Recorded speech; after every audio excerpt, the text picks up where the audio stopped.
I'd like to call the Tuesday, August 8th, Duvall City Council special city council meeting to order at 5:15 p.m. Would you please join me for the flag salute? It's not on the agenda, but. Thanks.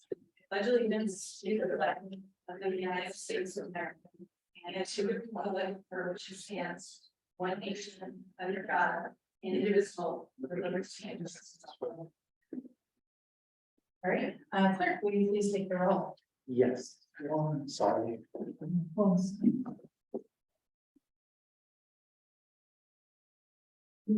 Mayor Alcantara. Here. I'm sorry about that. What is going on? Mr. Isaacson. Mr. Mercer. Here. Mr. Supple. Here. Mr. Shaken. Here. Ms. Knopfler. Here. Mayor Pro Tem McHenry. Here. Mr. Lovett. All right, we have a quorum. We only have one item of business this evening, and that is new business. The reason we're here is a short-term turnaround for an amendment to interlocal cooperation agreement regarding the community development block grant program. I'll turn it over to City Administrator McNabb. Good evening. Thank you, council, members of the community, staff, mayor. We have, like the mayor said, a really quick turnaround. King County sent around a amendment to the community development block grant program that's being required by the federal government. Initially, when it came to us, there was a belief on the part of King County they didn't have to go to council for approval. We had our city attorney review it. Under City of Duvall procedures, it does need to be approved by city council before execution. Essentially, the federal government is requiring us to, HUD specifically, to have this highly amended to include language that references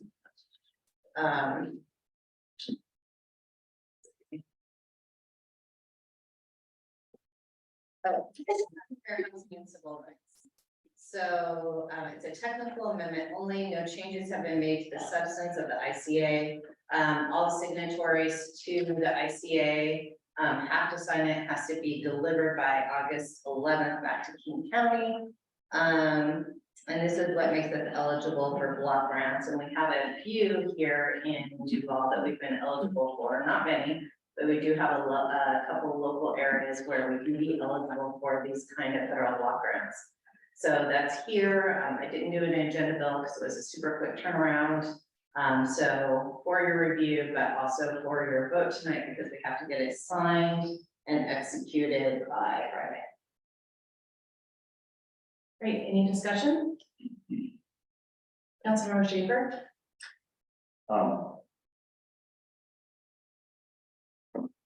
I'd start this about then too negative, but it does specifically have the words assist in undertaking community and local lower income housing assistance activities. Let's see what some verbiage about homeless people in here.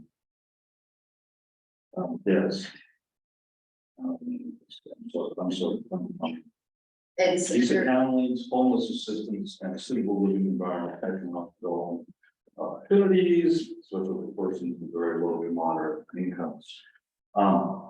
We do need to ask ourselves if this is the right thing to do for Duvall. And I think the answer will be yes, but this isn't, to me, this isn't a mindless activity where we simply approve it. Sure, there's money on the balance, and the county, state, federal government use that to cajole the city will to do things that they want to do. The county in particular, as you got, are these all federal funds, by the way, or some of them county administered funds, or do we know? well, the joint program. We've been signatories to this agreement since 2014. Yeah, understand. But these are new. This is new verbiage in here, correct? the federal government, HUD specifically, is requiring all of the federal community block grant development, program to include this new language. Yeah, okay. Yeah, well, I was blaming county, but okay, I'll blame the federal government instead. Either way, it's their way to, get us to do what they think is the right thing to do, what King County has been doing in particular, with the big cities and most of the snow that's happened in Seattle and other big cities around here. You really can't even walk through the downtown area of those cities and feel safe anymore because of the homelessness and drug issues and crime issues that they now have. Have anybody been there recently? And I have, just last week. It's appalling. That's all I can say. It's just appalling. Now, I agree, this isn't necessarily bringing us into that exact mold, but it's, in my mind, it's one step more towards it. And to your point, Cynthia, this is actually, these are actually federally, this is actually federally mandated, not King County mandated. Nonetheless, I think we still have to give this a little bit of thought and not just simply, yeah, that's the right thing to do, raise our hands. I personally have, I don't know, I have very mixed feelings about this type of thing and apprehension in proving it and continuing to, be under the wing of jurisdictions that are not necessarily doing the best thing for Duvall.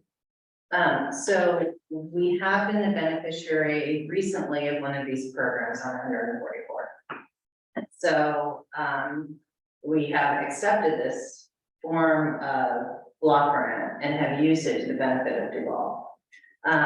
So that's one point. The other point I would make is outside of that small area on 144th, us along with most of Snoqualmie Valley have very few locations here who would even be eligible for a grant like this. I think we probably in that 144th project might have found the only place in Duvall where we would be a beneficiary of this program. Yeah, no, thank you. Councilmember Napoli? Yeah, as I'm reading this, what I'm curious about is what we're signing is not that we will be doing these things or being required to do any of these things outside of the grant funding. Is that we're not making a statement that we are changing the way we operate our city or our priorities or anything. It's just if we accept the grant money, how we utilize the grant money needs to incorporate some of this. So would that be as part of the approval of the grant? So we won't suddenly accept a grant thinking we're doing one thing and then all these strings are attached that kind of broaden into, well, you need to do this. Do you see where I'm coming from? We don't have to apply for these grants. Yeah, I think they're great grants. I absolutely want to. So I'm not saying that. I'm just trying to understand is what is the scope? If we accept money, does that broaden the requirement beyond the scope of exactly what we write in the grant? Well, I think it would depend on what your grant proposal is for. So if your grant proposal is to do housing assistance or homeless remediation of some kind or another, you would have to comply with the HUD civil rights rules and the HUD Fair Housing Act rules. Not every program, not every grant is going to have that component here in Duvall or anywhere for that matter. These community block grants can cover all sorts of activities. Some of them to provide housing, but some of them to provide services adjacent and near localities that are low income. And so it really would depend on the type of grant that you're asking for, which of these provisions would apply. But ultimately, most federal grant programs require any grant recipient to comply with civil rights rules.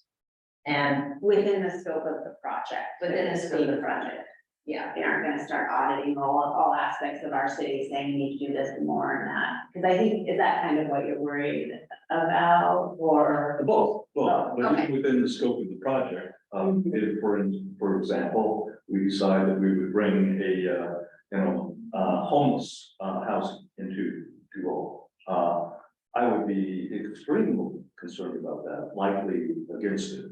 Okay.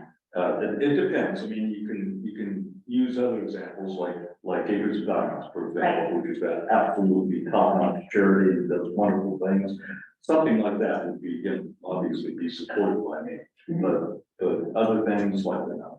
So would we have to be proactive to ask? Oh, no, never mind. I was trying to drill down, but it. Yeah, I mean, am I okay to go for it? I want to make sure I'm recognizing, because this is a city council. I read this differently. There's a lot of this boilerplate language that's instilled in it. It's not even necessarily sometimes as a condition. It's the broader federal umbrella that it's reinforcing the guideline. Many of the projects, I think, like the 144th, would specifically address this. I think the other, with the way the language is written between the city and county, it says to assist the county. The project could be somewhere else in King County. It could be in conjunction with Valley. So a lot of this is just basically saying, we'll partner the way. So again, I didn't necessarily have an aversion because of somehow it would adversely affect Duvall. I think the other provision is around low to moderate income housing, which could apply to elder care, it could apply to a lot of different programs. So to Cynthia's earlier comment, I would hate to shut the door. This is sort of the boilerplate strings that I think come with many of the grants that we already take to close the door. And I think at the end of the day, it's still up to the city in terms of what specific projects we decide to pursue, and then the options. There are lots of different ways to meet these requirements. But I think even in particular with the county partnership, there's things we could do with the county that wouldn't even directly impact potentially things within the city of Duvall as in conjunction with other municipalities. So I don't know if that aligns with your thinking, but that's my general view of this.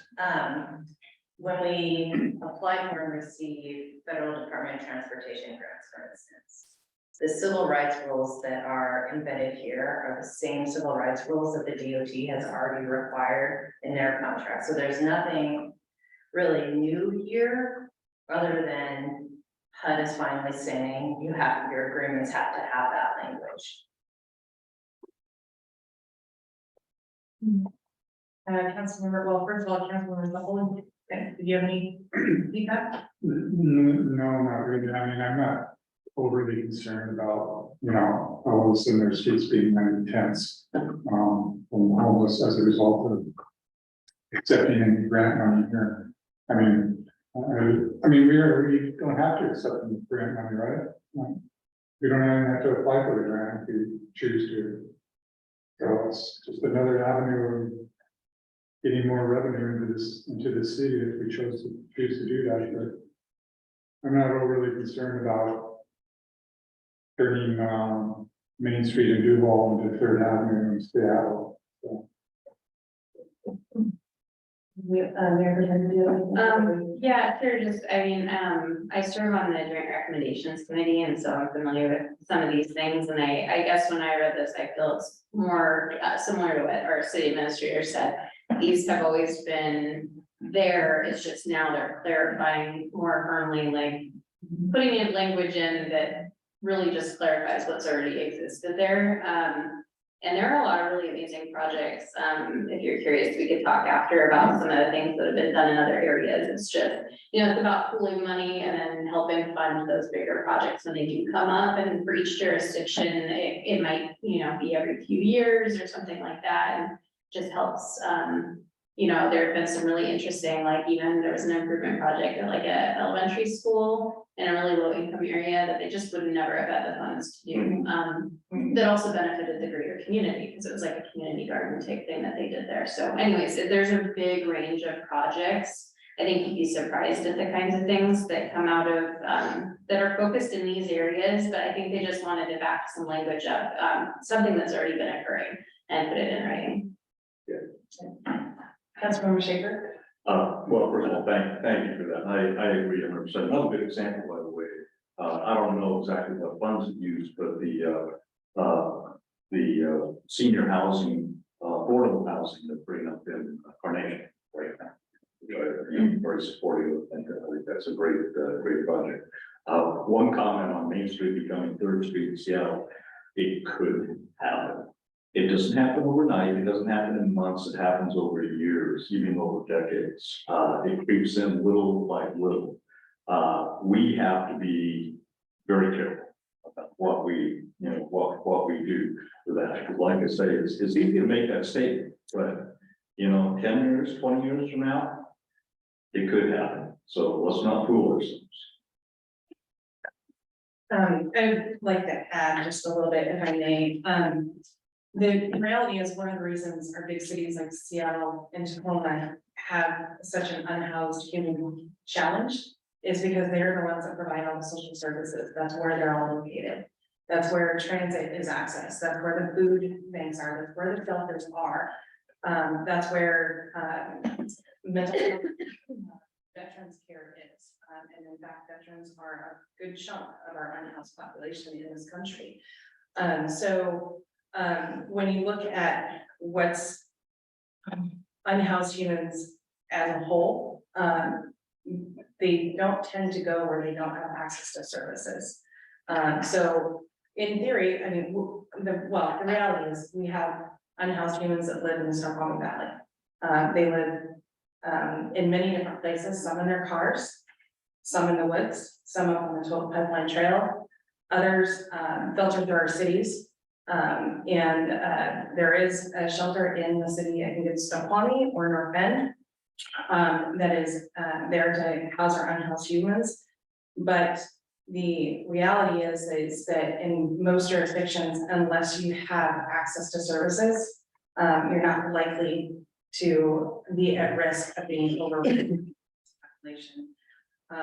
In addition, I think that there's a lot of legislation and Supreme Court cases coming forward that will be working to address those issues as the state in particular invests significantly more in behavioral health, mental health, and beds and providers to provide the services and work to get all of those services covered through insurance or through the public health system. The numbers of individuals will be reduced. Another huge issue contributing to unhoused humans, particularly in King County, is the fact that other jurisdictions from around the state and even in King County alone literally bus their unhoused humans to downtown Seattle. As we know, we watch the national news, people are being bused or flown from state to state to quote unquote get rid of a local jurisdiction's problem. So I think, I understand the concerns, but and the fear that can be created by some of these issues. However, our risk is extremely low because we don't provide those services. And we're not that transportation hub. So I think that's important to keep in mind too, is looking at the totality of the situation and the history and why certain jurisdictions are in the position they're in. Part of the reason Seattle's in the position they're in is because of Supreme Court rulings that have dictated what they can and cannot do to move unhoused humans from their existing locations, as well as a resource issue as well. So I just wanted to share that perspective and provide a little bit more information for the group to think about as well. Mayor Pro Tem McHenry. Just since I think we're at our time, and I know this would need to get approved before August 11th, I think was the wording in the email. I just wanted to go ahead and move to approve amendment number 1 to the interlocal cooperation agreement regarding the community development block grant program. So it's been moved and seconded. Any further discussion? Seeing none, all those in favor, please say aye. Aye. All those opposed, please say no. Motion passes, and with that, we are adjourned and we'll resume shortly. And we are personally facilitating the committee of the whole.